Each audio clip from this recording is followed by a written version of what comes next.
안녕하세요. 그것이 알고 싶은 사람들입니다. 이번 영상은 범인은 맞는데 이름이 달라 체포하지 못한 중간간 사건에 관한 이야기입니다.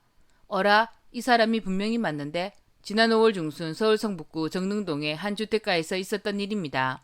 2달간 뒤쫓던 성폭행 용의자를 급습한 경찰은 정작 범인 앞에서 당황할 수밖에 없었습니다. 경찰의 손에는 법원에서 발부받은 체포영장이 있었습니다. 체포만 하면 되는 순간 범인의 이름을 부르면서 상황이 급반전되었습니다. 체포영장에 기재된 이름이 범인의 이름과 달랐기 때문입니다. 얼굴은 경찰관이 파악한 범인이 맞는데 전혀 엉뚱한 사람으로 체포영장을 발부받은 상황이었습니다. 지난달 28일 서울 북부지검이 중간간 혐의로 기소한 50대 남성 양모 씨에 대한 수사 과정에서 벌어진 일입니다. 도대체 무슨 일이 있었던 것일까요?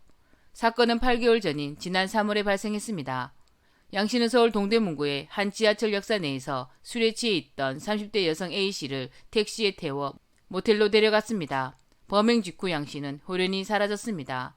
정신을 차린 A씨가 신고하면서 서울 영산경찰서가 수사를 시작했습니다. 쉽지 않은 수사였지만 CCTV가 있었기에 용의자의 특정이 가능했습니다. 범행 당일 양 씨가 지하철 역사 안에서 술에 취한 채 난간에 기대어 있는 A씨를 데리고 밖으로 나와 택시에 태우는 모습 등이 찍혀 있었습니다. 그러나 추적은 만만치 않았습니다. 그의 이름을 파악하기 어려웠기 때문입니다. CCTV에 찍힌 동선에서 양 씨는 현금만을 사용하고 카드를 쓰지 않았습니다. 신원이 노출될 만한 흔적이 전혀 없었습니다. 경찰이 믿은 건 잠복과 CCTV뿐이었습니다. 선불 교통카드와 CCTV를 통해 양 씨가 주기적으로 정릉역을 오고 간 사실을 확인했습니다. 용산서 소속 경사 3명은 CCTV에 찍힌 양 씨의 인상착의만으로 출퇴근 시간에 정릉역에서 잠복을 시작했습니다. 갯잘구로 오가는 인원을 일일이 확인하며 비슷한 인상착의의 인물을 추적했습니다. 약 2달 만인 지난 5월 중순쯤 유력한 인물을 특정한 경찰은 그의 거주지 파악에 성공했습니다. 주소를 통해 주민센터에서 이름과 나이를 확인하고 신원을 특정해 범인의 체포영장을 발부받아 검거에 나섰습니다. 체포를 위해 급습한 거주지에는 양 씨가 있었습니다. 그런데 경찰은 그를 체포하지 못하고 물러서야 했습니다. 발부된 체포영장에 기재된 사람과 다른 인물이었기 때문입니다. 주민센터의 등록기준지에 등재됐던 인물은 제3의 인물이었습니다.